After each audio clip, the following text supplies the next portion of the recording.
In February of 2023, YouTube released their quarterly earnings report to investors.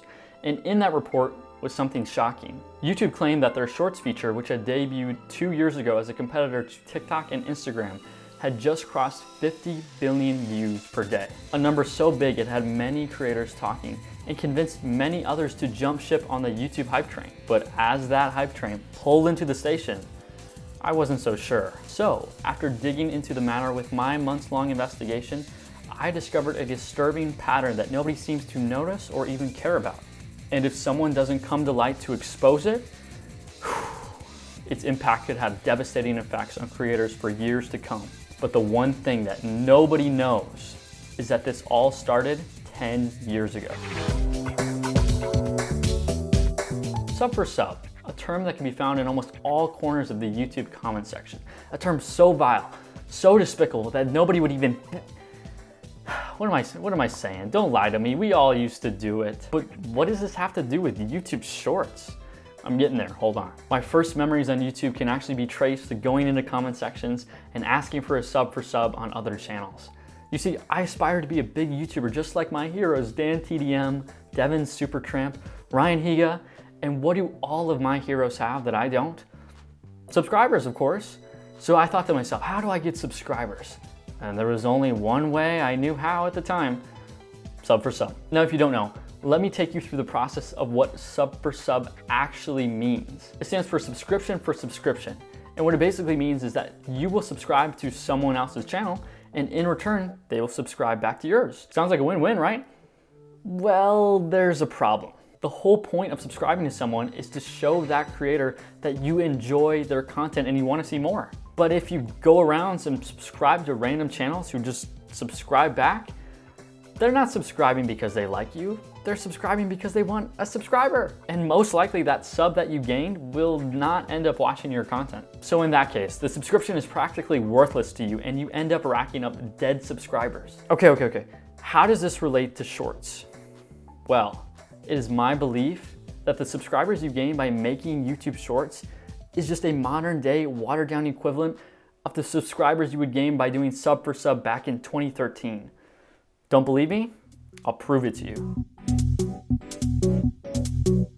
So back in 2020, YouTube created Shorts as a way to compete with TikTok and Instagram, both of whose platforms were focused on vertical content. YouTube, however, is not a vertical platform. It is a long-form horizontal one. And while TikTok and Instagram have followers, YouTube instead opts for the term subscriber. Okay, quick, think about how many people you're following on Instagram right now. Is it 200? Because the average is 200 people. All right, quick, name all 200 people you're following right now. You can't do it. It's impossible because no one can keep up with 200 lives at the same time. With TikTok and Instagram, following someone is just as simple as just pressing a button. Not a whole lot of effort. On the other hand, the process of subscribing to a YouTuber is drastically different. Before I subscribe to someone, I watch a couple of their videos and then I ask myself the question, is this somebody I would love to see more of their content of in the future? If that answer is yes, I hit subscribe. I treat my sub button as a gift that I'm giving to the creator. Like literally, I'm only subscribed to like 50 people right now, and I still think that's a little high. But back to our story. So YouTube created Shorts, and now on YouTube, you have a feed just like Instagram and TikTok that feeds you videos all day. And if you like the people in your feed, instead of following them, you can hit the subscribe. You can hit the subscribe button. Well, there's a problem. So as Shorts rolled out in middle of 2021, thousands of channels began to take the opportunity and millions of subscribers seemed to appear out of thin air.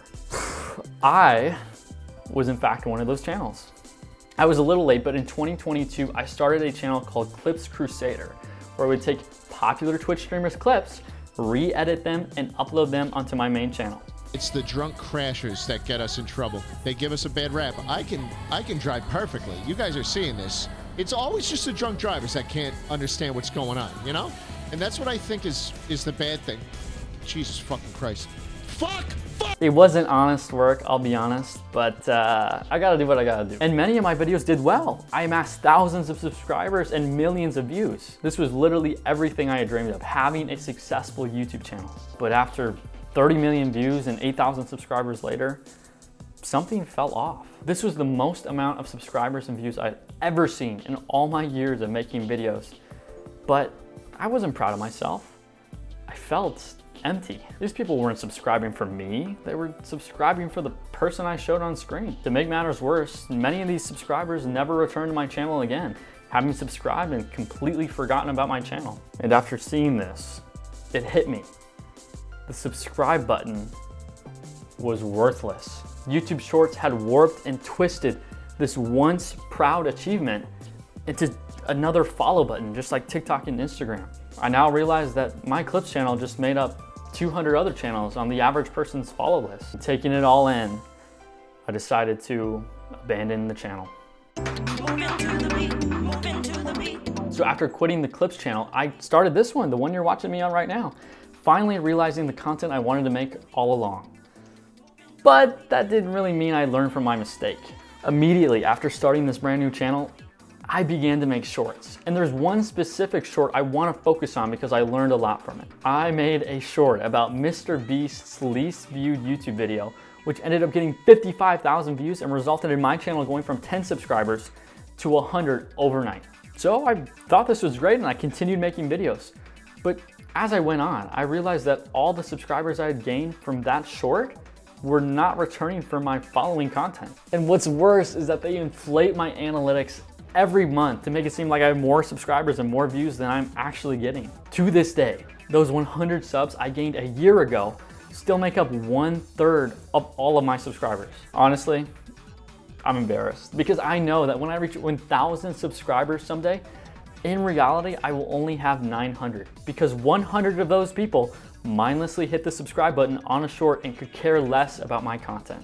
But my situation is infant-sized compared to the next person I'm about to talk about. Tell me what you want, baby. Don't. Rage Elixir is a Minecraft YouTuber who got big back in the day for starting that terrible 3 a.m. trend. He used to be the second largest Minecraft Pocket Edition YouTuber, next to our Lord and Savior JFM. Well, the last time I took a look at his channel was back in 2017, where he probably had around 1 million subscribers.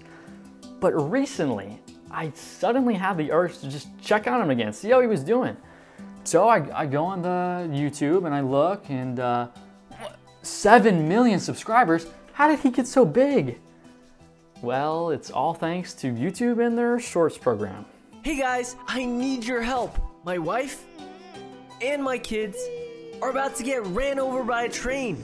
To save my wife, like this video in the next 3 seconds. To save my kids, subscribe in the next 3 seconds. Hurry, we don't have much time. Find out what happens in the next video. See, I always knew he made kids content, but this is just immoral, bro. Like, how can you live with yourself after making something like this? Anyways, the example with Rage Elixir is the same situation that happened on my channel, just on a galactic-sized scale. He's pumping out shorts and gaining subscribers, but they don't really care about him or his channel. Oh, and by the way, he did have 8 million subscribers, but I guess people just went to their subscription tab and unsubbed because they forgot why they subbed in the first place. The damage at this point is pretty much irreversible. The reason I'm making this video is because I want to warn you about the dangers of making YouTube Shorts. I regret making them, and I'm pretty sure Mr. 3 a.m. does too. It's a hamster wheel, and once you start running, it's very hard to stop. Just like sub for sub, it's harder to earn someone's sub than it is just to give it away. But if you learn anything from this video, let it be this. If someone offers you a magical shortcut in life, packaged with the YouTube Shorts logo, run. Run far away and do not look back. Yeah, that's basically all I got for you guys. I upload daily every day at 12 p.m. CST, and see you guys tomorrow.